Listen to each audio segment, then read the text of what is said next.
You got 3 kids, young guy, 31 years old. Are you the disciplinarian in your relationship? Are you the ones kind of setting the rules, or does your wife take care of that? How does it work in your house as far as like, in my house, I'm the disciplinarian. My wife's from Memphis, Tennessee. So everything is like, oh, everything's happy and every day is happy. And I'm a little bit more like the disciplinarian. How does it work in your relationship?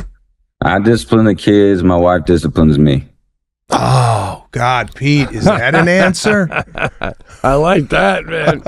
Perfect system. Yeah. So you're like the manager and your wife's the GM of the house. Yeah. On her laminate, like my laminate, they got mine that says boss, and then hers says Kane's boss. That's great. What's up, guys? Sometimes a promo needs something that pops, and nothing pops more than an Italian man wearing a guinea tee to tell you Tuesday nights live on Patreon. We're killing it with Loose Ends. And for $5 a month, you get to hang with us live 4 times a month, and you get an extra Patreon show. And you get to talk to us all night. 8:30. We're supposed to go from 8:30 to 9:30. We've been going 10, 10:30, just taking calls. We had Jim Brewer on last week. My wife is coming on. It's killing it. We're having fun. And what it doesn't have is the commercials that are going to follow this. Now, let me go get my shirt on, because it's showtime here on the Pete and Sebastian Show. All right, everybody, get a little shout out here to NakedWines for sponsoring this episode. Now, I don't know how they do it, Pete. Naked Wine connects winemakers and wine drinkers directly, allowing for vineyard to your door delivery at up to 60% off what you would pay in the store. Now, by cutting out the traditional retail middleman costs and markups, winemakers could pass those savings on to you without skimping on the quality. Now is the time to join the Naked Wines community. Head to nakedwines.com/thecast, click Enter Voucher, and put in my code, THECAST, for both the code and password for 6 bottles of wine for just $39.99 with shipping included, bro. That's with the shipping. It's $100 off for the first 6 bottles at nakedwine.com/thecast, and use the code and the password, THECAST, for the 6 bottles off for the unbelievable price of $39.99. Thanks to Omaha Steaks for sponsoring this episode. Guys, I love Omaha Steaks. I had my in-laws over recently. I cooked up some of them steaks. They loved them so much. And then we put in them hot tarts. Boy, are those delicious. From handcrafted steaks to family grilling favorites, Omaha Steaks delivers the world's best steak experience for all of your 4th of July grilling plans. Omaha Steaks has been America's original butcher since 1917, a family-owned company with over 100 years of expertise in the meat industry. They also carry mouth-watering burgers, chicken, pork, seafood, and delectable desserts. Get fired up for the 4th with Omaha Steaks. Visit omahasteaks.com for 50% off statewide during the 4th of July sale. And for an extra 45% off, use promo code THECAST at checkout. That's 50% off at omahasteaks.com and an extra 45% off with promo code THECAST at checkout. See site for details. This is the Pete and Sebastian Show with Pete Correale and Sebastian Maniscalco. Bro, listen, huge day today here on the Pete and Sebastian Show. Our first remote interview ever, and we picked an unbelievable artist to do it. Over 20 million followers across all social media. He's on a huge worldwide tour right now. Multi-diamond certified artist.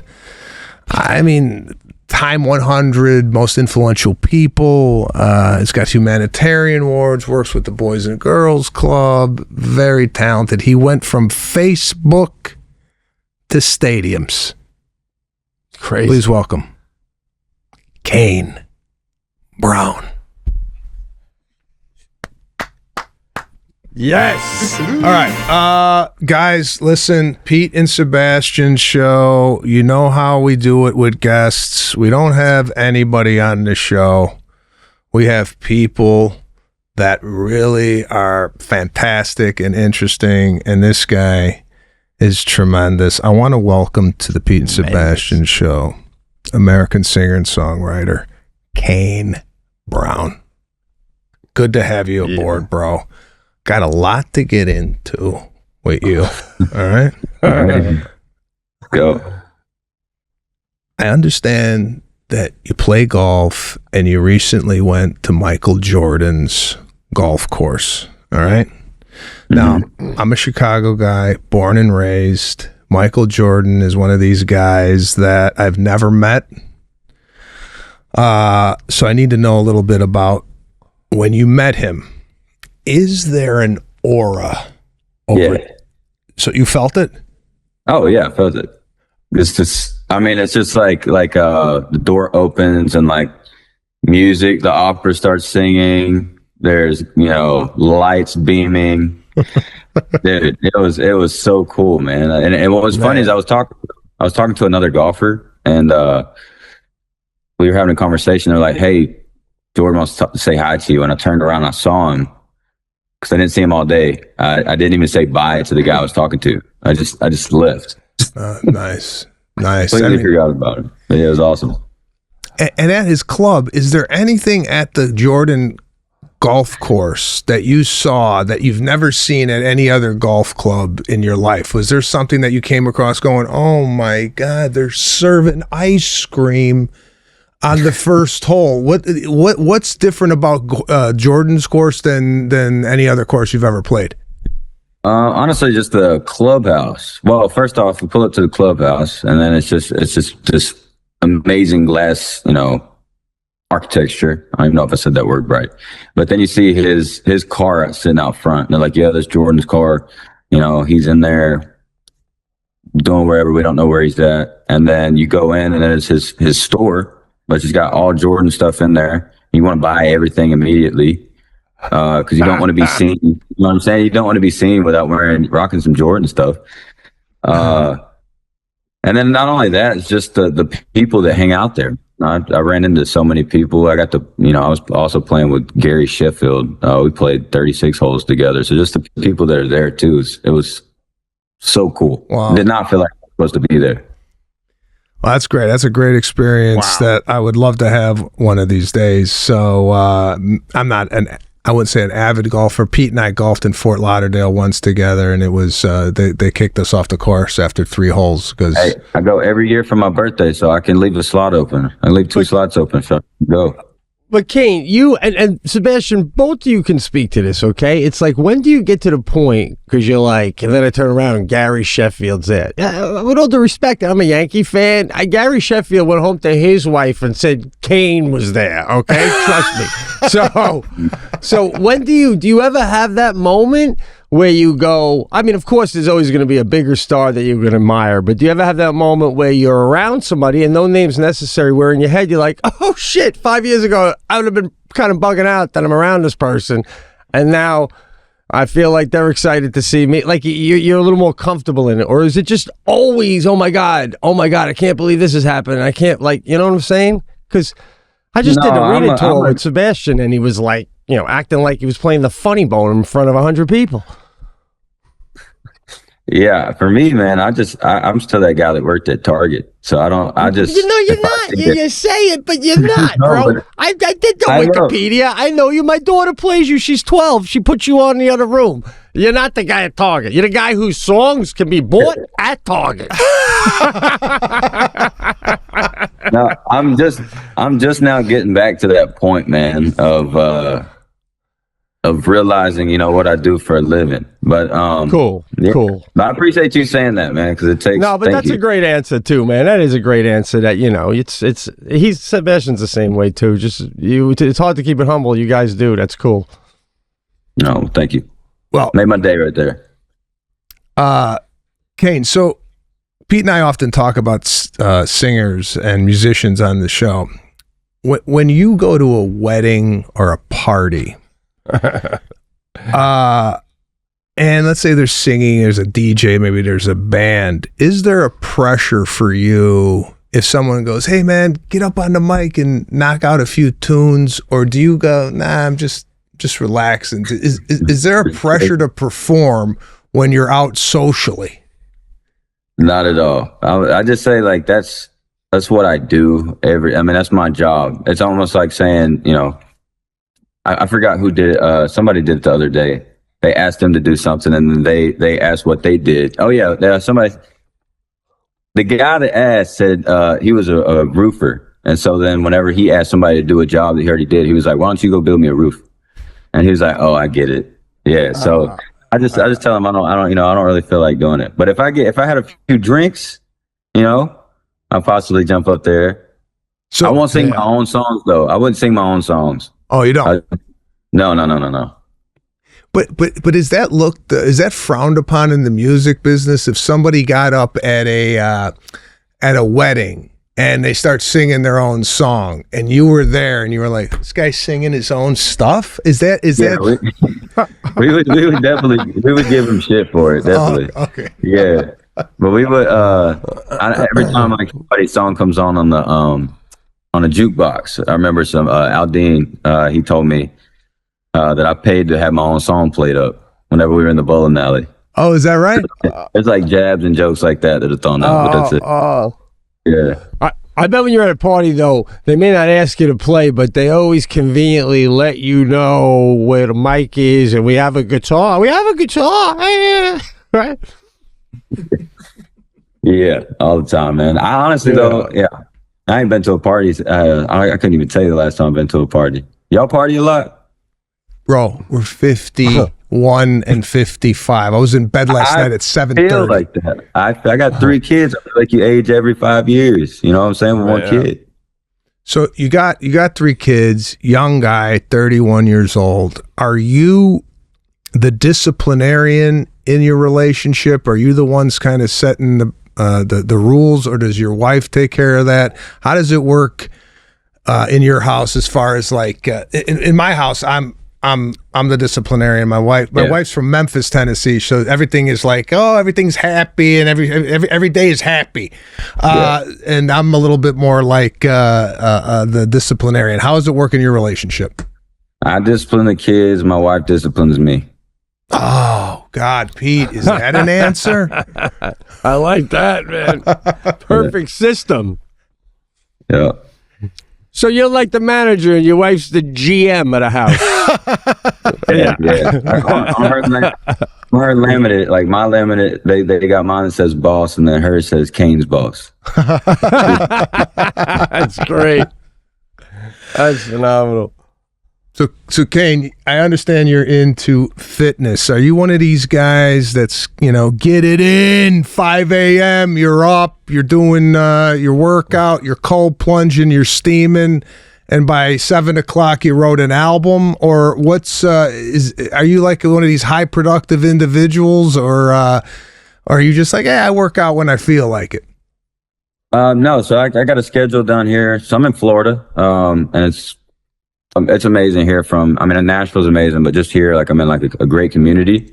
So I get to, just be out, be a normal person, go to Walmart, go to Publix, talk to people that are used to seeing me here. So I have a routine of just like waking up at 8 a.m., going to the gym, and it's really fresh, man. I've been in a very dark place for a little bit, and recently quit nicotine, started working out, started eating healthier, and start like trying to get away from these bad habits. I was in those dark thoughts. And so this working out, man, has made me feel fresh. I feel like a new artist. I feel, ready to make content. Just excited about life. Yeah. So I won't have an album done by 7 p.m. But I love, having a schedule, working out at 8 a.m. and just, hitting it as hard as I can for about an hour and a half, 2 hours. Just better yourself. So how do you finish a tour, and right after you finish the tour, do you bake some time into the schedule to just, like you said, just be a normal guy, hang out with your family, or are you always doing something? Tour ending and now I'm writing the next album, or I'm working with this brand, or I'm doing this. Is there any downtime that's for a family guy? I mean, is it hard to like balance the two? Man, it was super hard for the longest, but I've always kind of suppressed it. Never really thought about anything. Like I don't even have my schedule on my phone. I just kind of have people tell me where to go, and I do it without question. And now, like I said, I was having those blurry thoughts, but now I'm like, man, let's go. So now I got to figure out what my downtime looks like. Back on schedule. My kids are amazing. So it's easy playing with them, but it is hard because we're never away. They're not in school. So like the normal family that goes 9 to 5 or whatever, working a daily job, and then our kids are in school for a couple hours. Our kids are with us 24/7, unless they're asleep. So, and then constantly traveling on a tour bus, across the country with an infant that can't walk, that it's insane. Plus we got 3 dogs. I always have to deal with them too, the shedding with the kids. It's so much, man. I got my 11-month-old trying to eat hairballs. It's it's ridiculous. Wow. So yeah, the life is hard. But my wife, she's a trooper as well, so she definitely holds us. All right, thanks to Naked Wines for sponsoring this episode, guys. If you listen to the cast, we love some vino over here. Sebastian more than me, but I got to tell you, man, Naked Wines sent me some bottles, and I want to thank them for that. I already had a Merlot from Australia. Oh, my God, was it good. Well, have you ever wanted to learn more about wine, but can't figure out where to start? Or when you do start, it just feels like too much? Well, our next partner, Naked Wines, has changed the game for learning about wine. They really have, man. Without having to take a whole class about it, they sent me out a few wines to try. And I'm 3 in, and every one of them was fantastic. I had my brother-in-law over who's a wine connoisseur, and he's like, these are delicious.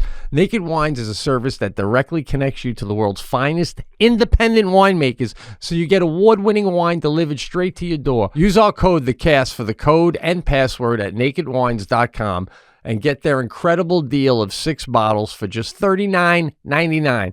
They've been around for over 15 years, and funds over 90 independent winemakers around the world. With no commitments or membership fees, you can enjoy Naked Wines hassle-free. No commitments. And now is the time to join the Naked Wines community. So head to nakedwines.com/thecast and click Enter Voucher and put in the cast code, THECAST, for both the code and password for 6 bottles of wine for just $39.99 with shipping included. That's $100 off for the first 6 bottles at nakedwines.com/thecast and use the code and password THECAST for 6 bottles of wine for $39.99. Thanks to Omaha Steaks for sponsoring this episode, guys. Nothing is better on the 4th of July than grilling up some steaks, right? I mean, geez, there's nothing speaks America more than grilling a steak. And there is no better American steak than Omaha Steaks, because they deliver the world's best steak experience for all your 4th of July grilling plans. Omaha Steaks has been America's original butcher since 1917. It's a family-owned company with over 100 years experience in the meat industry. They also have delicious and mouth-watering chicken and pork and seafood. So do yourself a favor on this 4th of July and get it started right with some Omaha Steaks. They also have fantastic tarts for dessert. Oh, God, the apple tarts, they're so good. So get fired up for the 4th with Omaha Steaks. Visit omahasteaks.com for 50% off site-wide during the 4th of July sale. And for an extra 45% off, use the promo code THECAST at checkout. That's 50% off at omahasteaks.com and an extra 45% off with promo code THECAST at checkout. See site for details. As far as the nicotine goes, first for me it was smoking, but then what was a beautiful thing that was even harder to get off for years. Oh God, I love the Nicorette gum, the fruit flavor in the gum, and then when things got a little too rough, I'll chew it a little, get a little in me, then put it back in there. So finally one day my wife's like, are we chewing that shit forever? So I finally kicked that too. But I just want to give you a little golf clap, bro. I've been there and I know how difficult that is. So yeah, man. I found out, and this is gonna be a little different. I'm in such a motivational era right now, just everything. But yeah, man, it's all habits. I feel like it's all in the mind. You can do literally whatever you want to do. I quit biting my nails, which is another like impossible thing to do. Literally at the beginning of the year, that quit Zen, everything. Run a mile. If I'm going to say no, I do it. I quit biting my nails because I went on the road with Sebastian and he saw me do it once at a restaurant and he almost kicked me out of the place anyway. So, but I know there's so much collaboration going on in country music that I feel like right now, if someone just heard this interview, they'd be like, bro, Kane's popping. He's in a motivational place. Call him up. See if you can do a collab with him. Like, how does that work? There is so much of that. Do you just get random phone calls? Do agents call and make the suggestion? Because it seems like it's left and right out of nowhere. Then you do one with old friends, right? How does that all work? How does it start? So I look at myself as like an A&R over everything of just, I know what people's sounds are. And so I have a lot of features. I always say I'm like the DJ Khaled of country music because I have so many features. But now I'm also to a point where I just want all my solo music for a little bit. But yeah, everybody and their mama just reaches out, and it's cool because country music is a family thing. It is. There's a family thing, but there's circles. It's like there's circles, but then there's circles within the circles. And so when you can spot those, then it's like. Can I ask you, speaking of the music, and I was listening to this song, and I feel like I should have a pair of these, and I don't even know what the hell they are. They just sound Italian. Could you please tell me what Lucchese cowboy boots are? Man, they're like the fanciest of the fancy boot. They're the Ferrari of the boots. And I believe both of y'all don't y'all got a pair? And if you don't, I'm going to get you a pair. Do we have a pair? Did we get a pair? You should have got a pair. I think you got a pair. Am I pulling it out my ass? But I think you might have. I think they might have a pair. Bro, there they are, bro. Yeah. Are you kidding me? Which ones they sent you? I didn't even know where I was getting a pair of these boots, bro. This is amazing. Bro. Yeah, let's take a look at those puppies. I'm doing an unboxing on the cast. Bro, look at this. Now, tell me about the Lucchese boot. Is this an Italian cowboy boot, or is it just sound Italian? You make it sound Italian, I will say that. But no, they're clean, man. They got, if you look up like their highest boots, that was very funny, by the way. I mean, that looks clean within the camera. Bro, listen, I don't know too much about cowboy boots, but that's a sexy boot right there. And I don't know what these little nodules are on the top, but it's a whole different vibe. Beautiful, right? Wow. And then you got this here. Oh, bro, this is nice. Dude, you could wear that with a beautiful suit. Don't kid yourself. That does not have to just be worn with jeans. That could be worn with a gorgeous suit. Okay, so what's the fashion on this? Is that Pete's saying you could wear a suit with these? I can't really tell the color with that, but yeah, definitely. I mean, you could wear a nice dress pant with that. I mean, honestly, if you put them on, you're going to look like a mob boss. Bro, this is Tulsa. You might put them on right now. Bro, this is Tulsa King, bro. Yeah. Listen, so you got to step on them with that thing. I've always looked at boots as a jean vibe. I never looked at them as like a formal, with a suit. I've always looked like an Italian loafer with a suit. However, these are so nice. I think I might, dare I say, even wear a tuxedo with these. Is it brown? I think it's like a maroon black. Maybe you would need that accent on the tux. Oh, bro, nice. When I was hiding these from me, this is nice. Thank you. This is very sweet, man. Thank you so much. That's a beautiful gift right there. Now, that's probably a new world too, right? Like when you wear stuff on stage, and then because I was reading that you were voted in 2021 one of the 100 most influential people in the world. So. You come walking down the street in a Reese's Pieces t-shirt, and next thing you know, they can't print those things fast enough. Like, what does that feel like just to know that, you know, if I just put on a little plastic ring, everyone's like, Kane's doing a plastic ring. Yeah, no, you know me, man. I can't. Whenever that came out, I was like, dude, I don't even know what it meant. I know. I'm sorry. I ask questions that you can't even answer. I apologize. I'm terrible. I suck at this game. I'm just like, how does that feel? It was really cool because I think the other person that got put up with me on that was Dolly Parton. So just to be, you know, announced with somebody as that caliber, you know, I was like, that's sick. I mean, she's a legend. That is cool. So very cool. You might not notice, but you and Pete share something in common. You both own Subarus.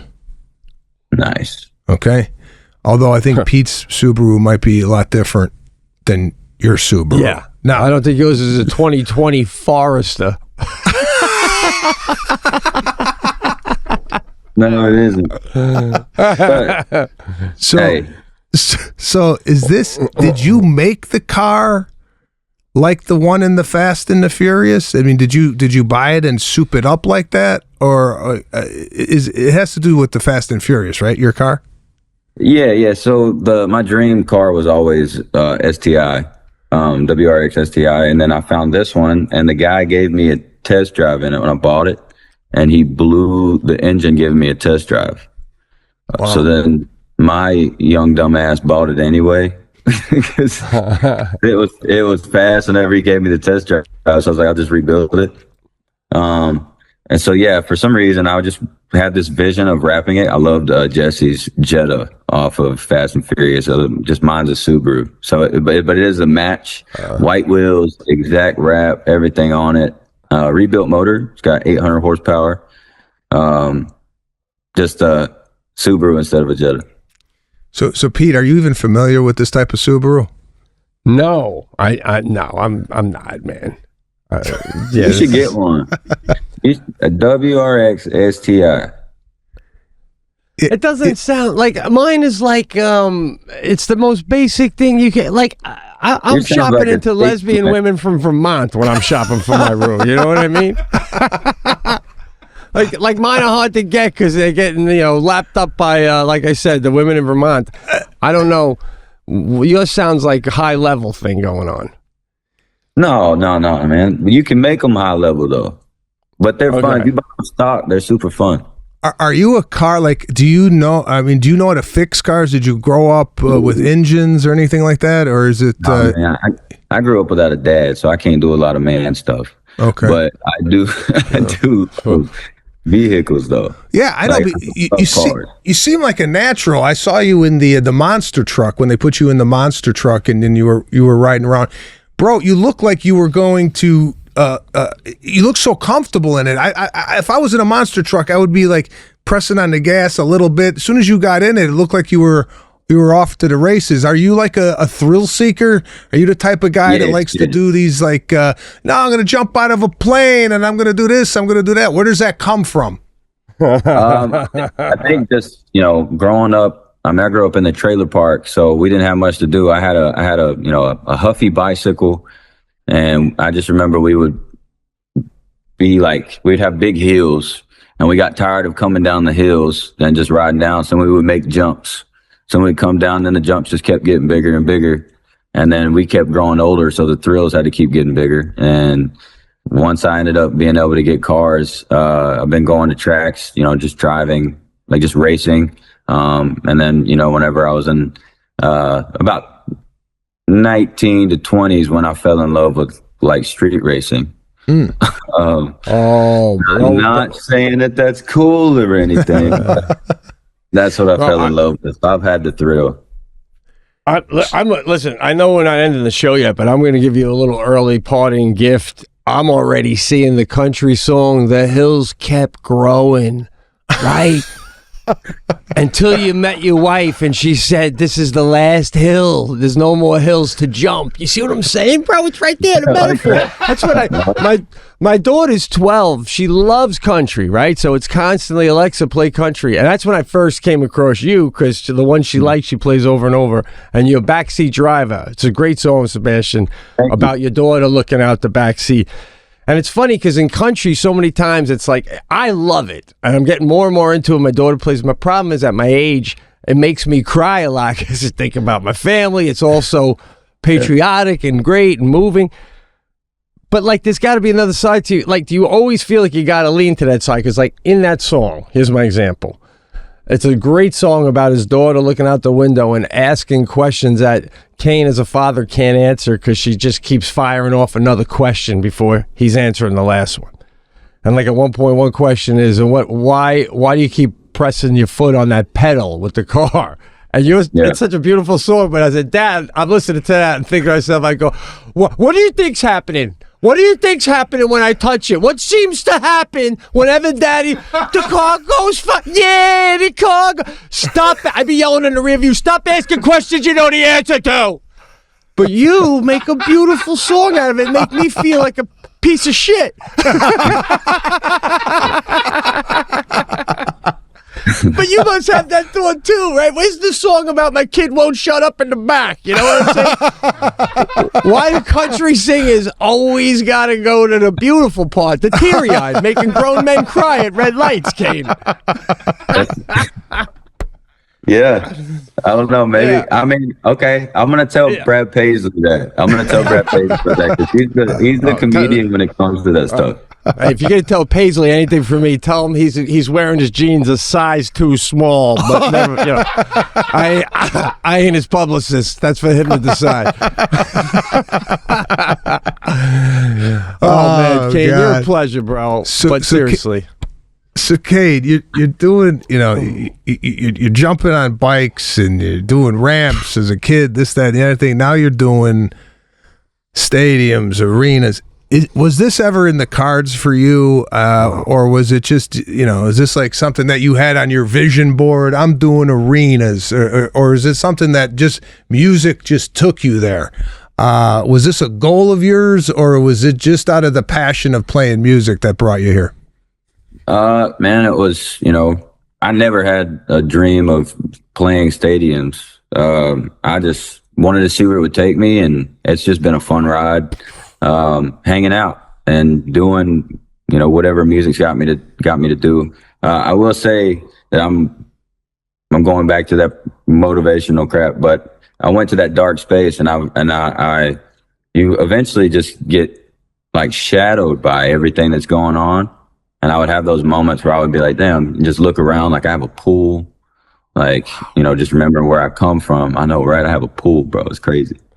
But no, the shadow, the part about being in that place, to be so successful, but like still like being in that place is like a wild thing. Yeah, man, it was a hard thing to overcome. And I'm just in such a light, like even talking to y'all right now, y'all would see a whole different person before, now.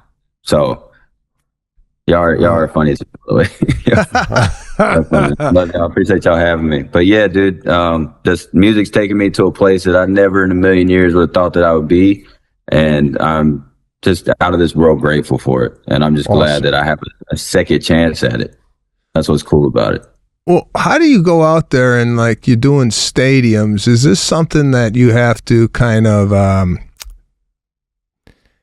tailor make your performance for, as far as maybe work in a smaller room? Obviously you're in a bigger environment. Is this something where was it a hard adjustment for you, or did you start playing stadiums going, oh yeah, this is where I belong? I mean, how did it work?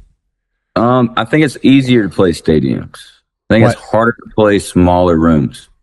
Why is that? Smaller room, there's no distractions, right? So like for me, like I've realized the arenas help me more than anything, because the arenas, like small arenas, when you first go in, you have an intimate room, but also a big room. It's bigger than, the clubs that we play. Like you can get up to 5,000 to 6,000 people in an arena and it still be comfortable and big.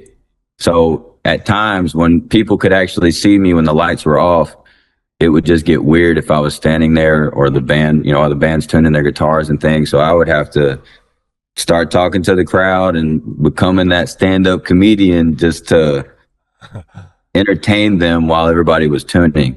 And I think that's what got me to go further into stadiums of entertaining. Because for the longest, I would just stand up there really scared, like a scared kid, because I came off of Facebook, you know, and I didn't know what to do, if anybody liked me, and I would just stand there. So I'm glad I got to grow, because I was thrown straight in. I did, I think, 6 shows, and I was thrown in. My first show that I ever got to do was I went out with Florida Georgia Line, and I was opening up for them. After my 7th show, I had no idea like what to do. I was just standing up there like a scared kid. Okay, so hold on. You go from like literally performing in your home Cover tunes at first. Yeah, cover songs. And then boom, you're opening up for a major act. There was no like massive. So there was no like you weren't playing a bar with 7 people on a Thursday night working out your stuff. You were literally went from your living room to touring, right? With no instruction of like, this is how you do it. Yeah, like my keyboard player, I just hired him from UPS. It was awesome. He's still with me to this day, by the way. That is so country, bro. That is so country. So your buddy gets a call from you. He's delivering boxes, and next thing you know, he's on tour with you. Is that how that worked? I mean, like, how did that phone call work? Well, we had a tryout. So I had friends that reached out to me over well, not friends, just people who reached out to me over Facebook, and he still works for me to this day too, by the way. But he said, "Hey, my brother plays drums, and he's got a really good friend that's a guitar player that would love to be your band." Because I posted on Facebook, I need a band. So they came. I didn't even have them try out. I heard them play, and I was like, "Okay, we hired you." So then they had a bass player that was in church with them, and so they brought him in. And then once we got on tour, we did like 5 or 6 bars, like I said, and then we had to go up with FGL. So we needed more players. So then that's when we had tryouts for piano players, and Cam, our piano player that is still with me, ended up leaving UPS. I was just leaving FedEx, and we went on tour with the biggest band at the time, Florida Georgia Line. Yeah, bro, wow. These guys, Pete, these guys were the reason our boxes were getting to our house. Now they're is there something to do with?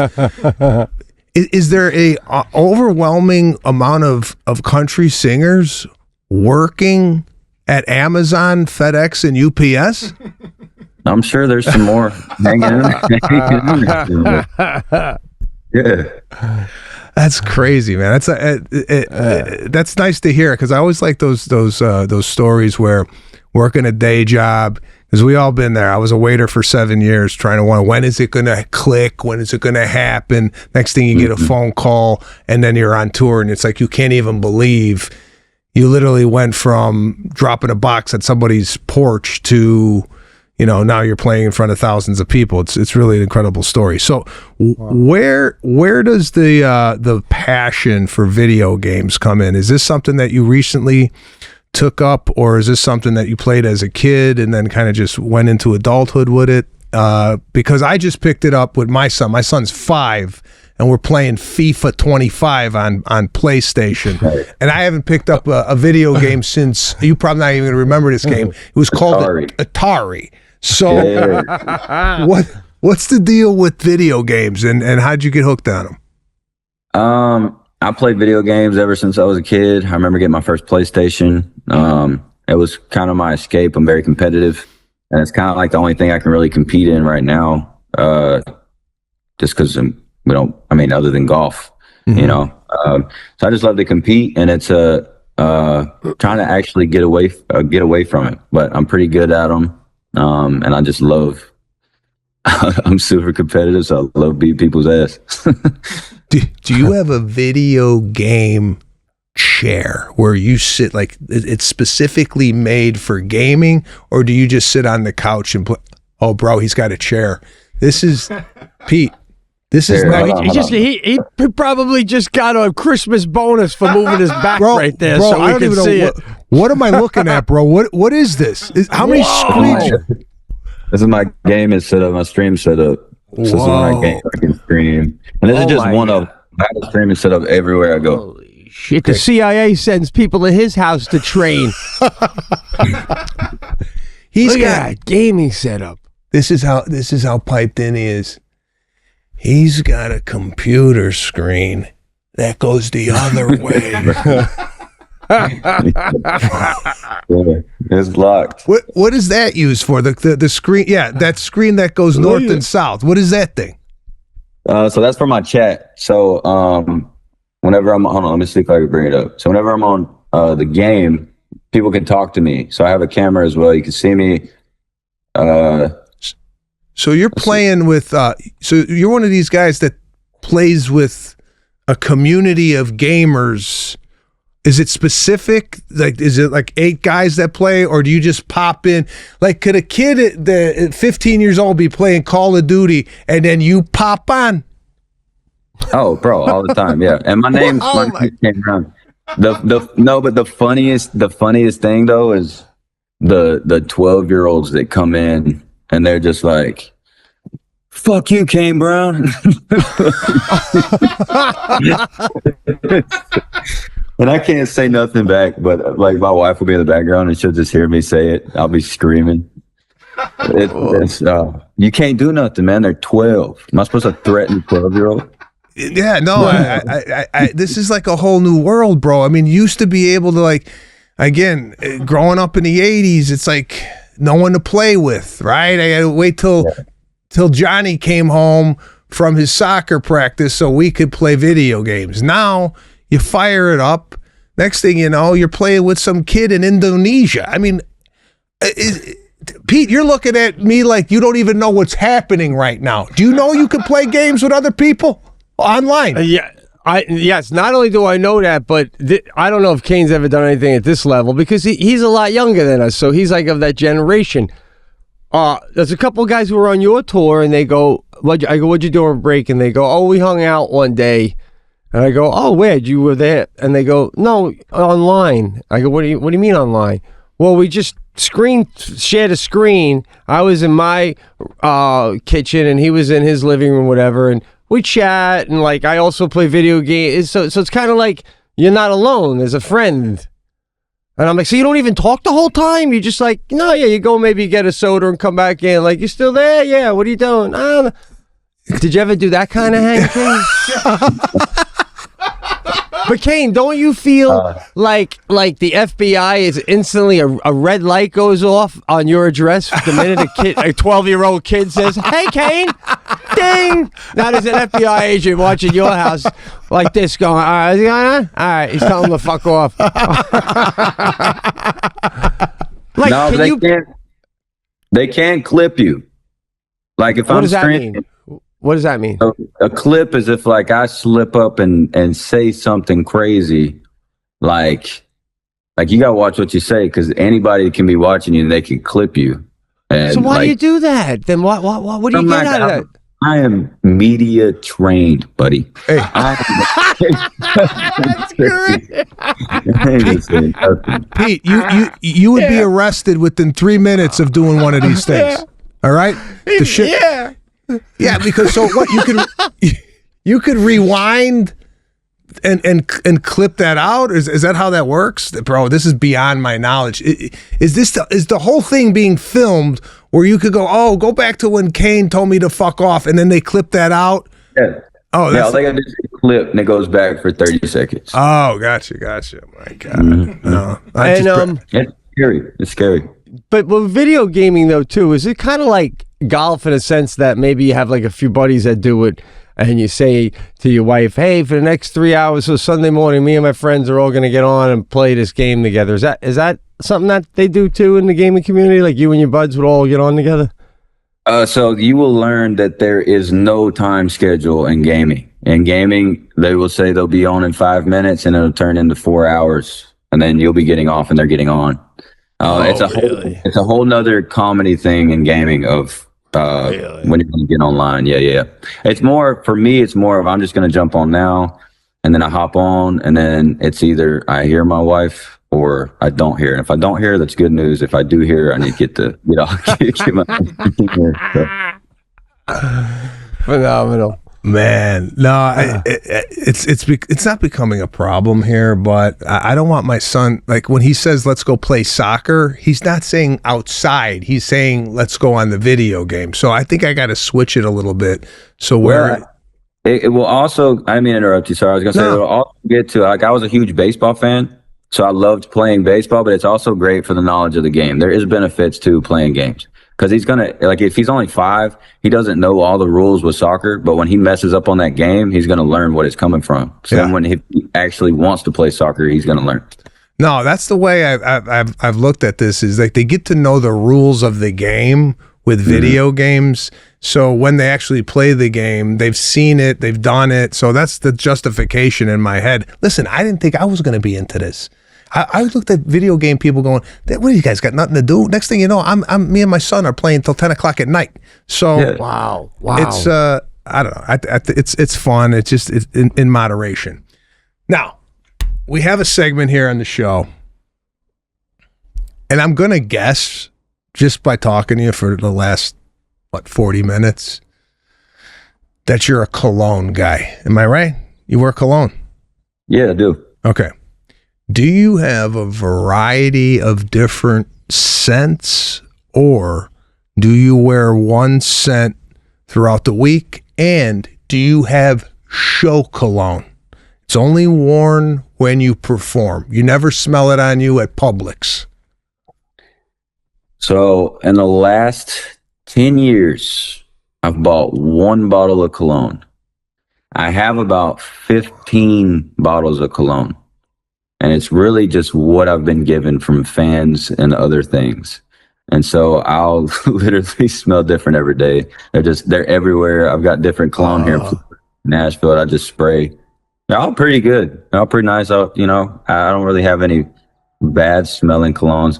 But the one bottle that I did buy that's was my favorite, busted open in my book bag and went everywhere. So for the longest, I was like just rubbing my book bag on me just to get the free. Bro.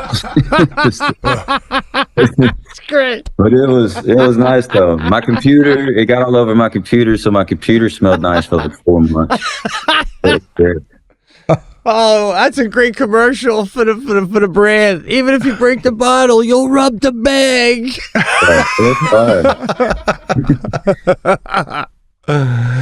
So that's an interesting way, because Sebastian does the segment. He's a big cologne guy. We didn't get the name of the cologne. I don't know if you're going to say it. I don't want to get in the way if you're about to. Bro, if he says it, they're going to sell out by tomorrow. Oh, my God. Absolutely. I don't remember what it was called. I always mess it up. I just know it's in a big black and gold bottle, and the girl that was selling it... Train. The girl that sold it to me said that it was selling out super fast, and I don't know. I liked it. I just ended up buying it. It smells great. But I like your style in that, like, ever since Sebastian started this segment, it's not even my segment. I don't even really wear cologne. I get cologne sent to me because his address, you can't track it down, but mine you can. So I got a bunch of them too. And I was always wondering, like, is there, because Sebastian's always about, what do you wear? What, this is what I wear and when and why. But why not have 10 and 15? Like, I like them all too. All too. So, like, you got one fragrance you like. But do you find that you like certain ones? Sebastian was saying this too. Do you like certain ones where you'll smell it and go, oh, that'll be for my blah blah blah when I certain activities? I'm not that into it yet. Okay. Right. No. I just now found out that once it sits on your skin, after a while it changes because your pheromones and all that stuff. So you're like locked in. Well, here I got a little pro tip for you. Next time you apply cologne, and people will really appreciate this because you're around a lot of people, you're performing, meet and greets, what have you. You wear one cologne here, and then you wear a different cologne in the back. So you got 1 scent coming and 1 scent going. And I got to tell you, people will be saying, this guy smelled one way coming at me and a different way leaving. So I might not know video games, but I do know cologne. So just a little pro tip on the cologne application. I'm gonna do that. I'm gonna try it on my wife. Try it on her. She realizes it. We'll see. Now, before we let you go, I want to know something about making music videos. Is this something that you enjoy doing? Like once you make a song, you got to accompany it with a music video. Is this something like, oh, I can't wait to make the video on this? And are you responsible for like how the video is going to work, or is that just you and the director that kind of comes up with the concept? So Alex Alvga is my creative director. He is basically done every single one of my music videos. He like does all my production. He's just super talented. He does everything. But he and the cool thing is he'll let me give my input because he knows that I want to be a director so bad. So if you follow me on social media, like these next couple of days, you're gonna see all my different content that I'm doing. It's really cool. But all right. Yeah, the music videos they're cool. They do take forever. But at the end of the day, once they're finished, they're awesome, and they go with the songs just to give it more views, more content.